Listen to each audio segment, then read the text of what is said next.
The fact that you work in logistics or not in logistics is irrelevant. But whatever you do, just do it to the maximum of your possibilities. Never waste a minute. I didn't choose logistics. It came on me.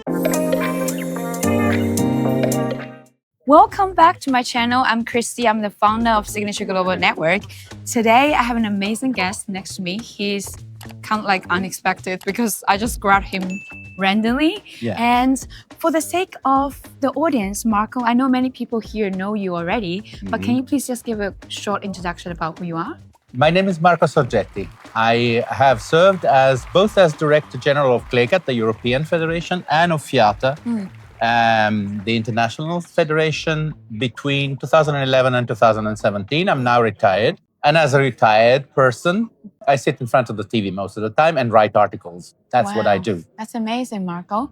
And I guess many people who are reading the articles now finally see the icon and hero right here. So Marco, maybe you can share a little bit about how you enter into this industry. Oh, that was quite a story in a way. I was a young guy in Turin, Italy, and I had made it a point that I should learn English. And I did study a lot. And eventually I had become a teacher of English. So one of my students was a freight forwarder. But he was very lazy, didn't have a knack for the language, and there was just no joy. So I said to him, come on, Mr. So-and-so, let's give it up. You speak more or less something, but you're never going to get to professional level you expect because you don't have a knack for the language. And instead of killing me or doing something, he said, here's my card. Maybe I can't speak English, but perhaps you can become a freight forwarder. And that was it. And then he put me in a room where there were 2 telexes at that time, enormous machines that you didn't know what to do with. And he said, we need to send them this message. Please write it. And I said, what is a telex?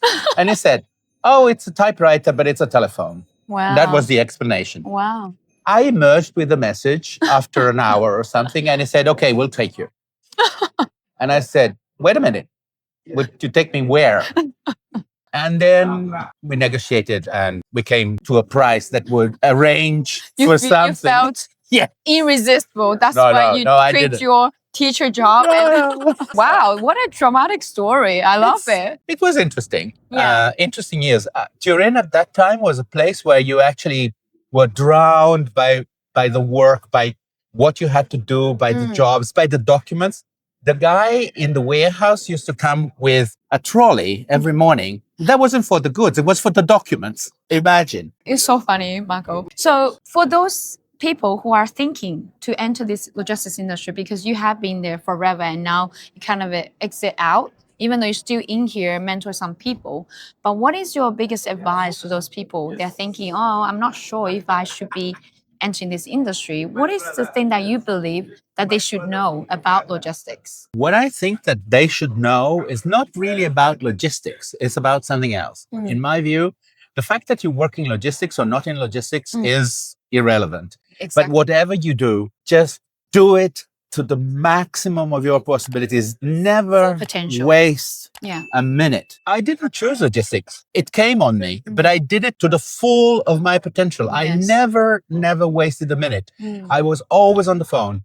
I had 3 phones. Communication in social media didn't exist. And you have to throw yourself into it and just emerge in the evening exhausted. You will find out that it will be rewarding. Because I believe that too. No pain, no gain. People tend to find comfortable life to live, but the problem about being comfortable is, number 1, you're not growing. Number 2, you actually feeling unfulfilled.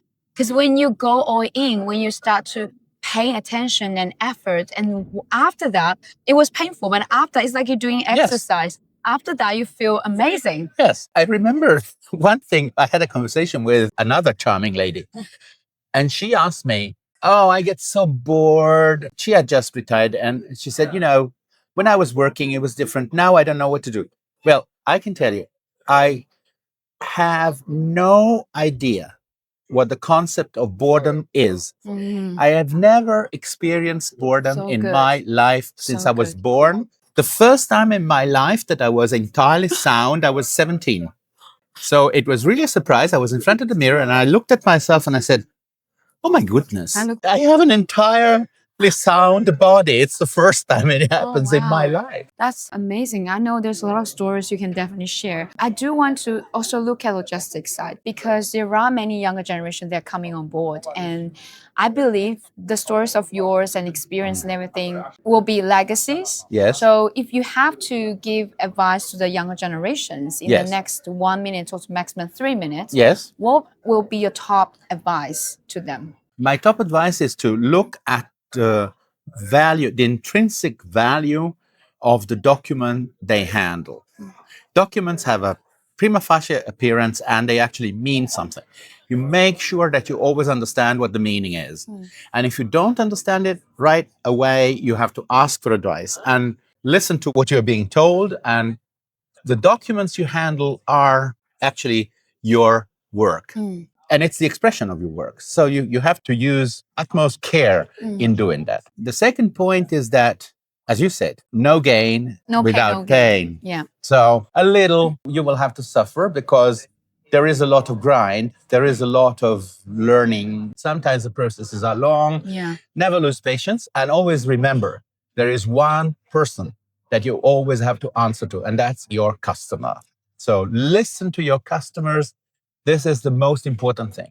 They know what they want. You have to extract it from them and make them express what they need. And then everything will go smoothly. That's amazing. And you know what's crazy about all these advices? Because I'm interviewing amazing icons like you. And every time when I hear, it all comes down to one word, it's listening. And people think that you can talk a lot, whatever, make you look better. But the only thing you need to learn, whether it's leadership or it's life, it's all about listening. Once you're listening to your customers, truly, you will find answers for everything you need.